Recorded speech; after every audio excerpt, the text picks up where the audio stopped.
Lomba Jaya Tigo kebakaran. Kebakaran melanda sebuah rumah di kawasan pemukiman padat Kemuning, Palembang. Api diduga berasal dari salah satu ruangan dan dengan cepat membesar menghanguskan seluruh bangunan.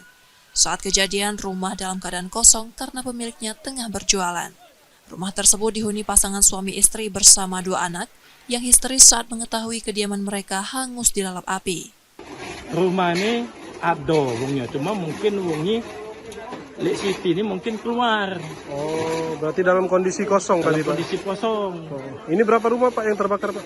Satu rumah dia pribadi. Oh, rumah pribadi. Aku dihubungi itu sekitar jam 9:04. Dihubungi oleh rumah. Terus apinya langsung besar? Apinya besar, aku datang ke sini besar.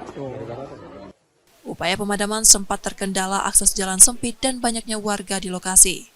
Namun api berhasil dipadamkan 45 menit setelah 8 unit mobil pemadam kebakaran turun ke lokasi. Ini seperti yang kita lihat, ini masuk lorong. Jadi ya lorong, banyaknya massa yang ingin menyaksikan. Berapa rumah, Pak, yang terbakar, Pak? Satu rumah, satu kakak, 4 jiwa. Ada korban nggak, Pak? Tidak ada. Hingga kini penyebab pasti kebakaran masih dalam penyelidikan pihak kepolisian. Reski Oktora, Muklas Diferensial, Kompas TV, Palembang, Sumatera Selatan.